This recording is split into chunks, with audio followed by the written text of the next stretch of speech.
mahasiswi dari program studi D4 Kebidanan Universitas Nasional. Pada saat ini saya ingin memenuhi ujian tengah semester saya dengan membacakan satu buah kasus kebidanan.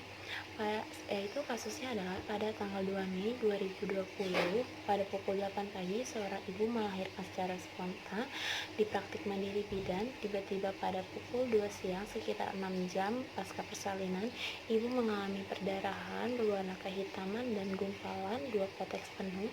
Dilakukan pemeriksaan TFU sepusat, iterus irregular, dan perdarahan pervaginam. Dilakukan pemeriksaan dalam dan eksplorasi, terdapat darah sekitar 500 cc dan sisa selaput ketuban.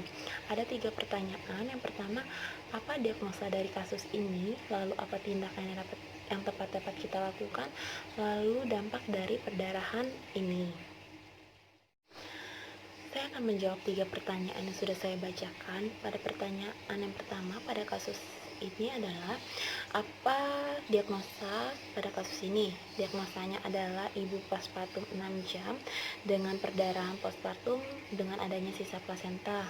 Lalu pada pertanyaan yang kedua, tindakan apa yang tepat yang dapat kita lakukan pada kasus ini adalah dengan memanggil tim atau teman, lalu kita memastikan kita sudah melakukan tata laksanaan aktif skala 3, lalu kita sudah memberikan oksigen, lalu kita lakukan pemasangan infus dengan memberikan cairan NaCl 0,9% atau EL dengan ditambah 20-40 unit oksitosin dengan 60 tetes per menit dan 10 unit intramuskuler.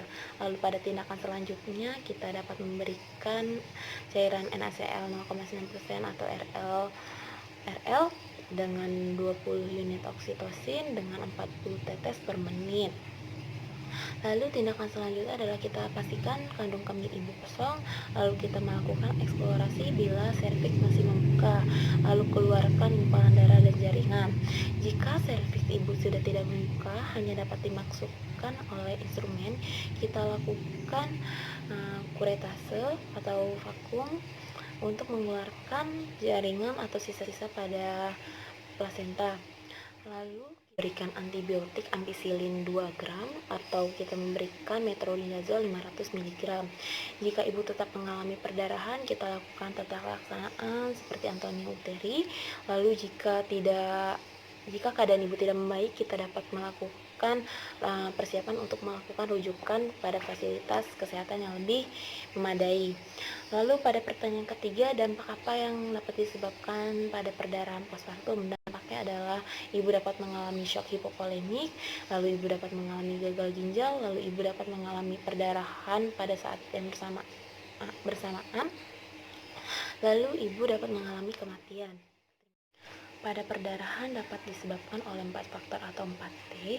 Yang pertama ada tone.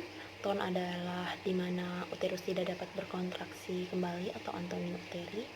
Lalu ada trauma. Trauma adalah di mana ada robekan jalan lahir di uterus atau di vagina. Lalu ada tisu. Tisu adalah adanya sisa pada plasenta. Lalu ada trombin di mana tidak ada terjadinya pembekuan pada darah.